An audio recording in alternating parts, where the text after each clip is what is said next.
வணக்கம்க்கா. வணக்கம்ப்பா. அக்கா, உங்களுடைய கையில் பார்த்தீங்கன்னாக்கா கோபுரம் தாங்கி வச்சுருக்கீங்க. ஆமாப்பா. இந்த கோபுரம் தாங்கிலேருந்து மக்களுக்கு தேவையான தகவல் என்னக்கா சொல்ல போகிறீங்க? ஆக்சுவலாக இதுக்கு பேர் வரத்துக்கு காரணமாக இருந்ததே அதோட பேரை ஆக்கிட்டாங்க.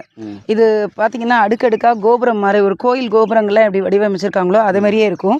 அந்த காலத்தில் ஒவ்வொரு கோயில் கட்டும் போதும் கோயிலுக்கு பக்கத்தில் இடிதாங்கின்னு சொல்லி ஒன்று நடுவாங்க.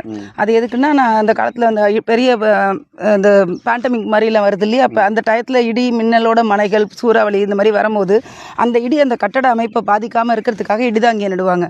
அதுக்கு பதிலாக அதுக்கு வாய்ப்பில்லாத இடங்கள்ல அந்த கோயிலை சுற்றி இதை பாதுகாப்பாக பயிரிட்டிருப்பாங்க.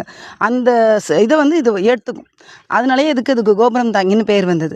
ஸோ இது எப்படி இந்த அமைப்பு இருக்குதோ அதே மாதிரி நம்ம தலைக்கு மேலே இருக்கக்கூடிய முடியையும் அதே மாதிரி வளர வைக்கக்கூடியதில் இது யாருமே சொல்லியிருக்க மாட்டாங்க. தலைமுடியை நல்லா வளர வைக்கும் அப்படிங்கிறத இதை சம அளவு எடுத்து இந்த சமூலத்தை நல்லெண்ணெயில் விட்டு காய்ச்சி தலை முழுகி வந்தோன்னா முடி கொட்டது நிற்கும். இளநரை, பொடுகு, வழுக்கை தலையில் முடி வளர்றது, அது எல்லாத்துக்கும் இது அருமையாக பயன்படக்கூடிய ஒரு மூலிகை.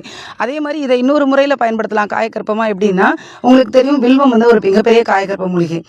அதையும் சம அளவு எடுத்து நம்ம கலந்து சாப்பிட்டு வரும்போது தொடர்ந்து ஒரு மண்டலம் இல்லை ஒரு சில குறிப்பிட்ட நாட்கள், மாதத்துக்கு ஒரு முறை, ஒரு 3 நாள் இப்படி சாப்பிட்டு வந்தோம்னாலே உடம்பு காயக்கற்பமாகும். அது மட்டும் இல்லாமல் இதை உடல் வலியை போக்கக்கூடிய மூட்டுகளில் இருக்கக்கூடிய வலி வீக்கத்தை நல்லெண்ணெயில் காய்ச்சி நம்ம தடவி வந்தோம்னா வலி வீக்கத்தை குறைக்கும் பாது.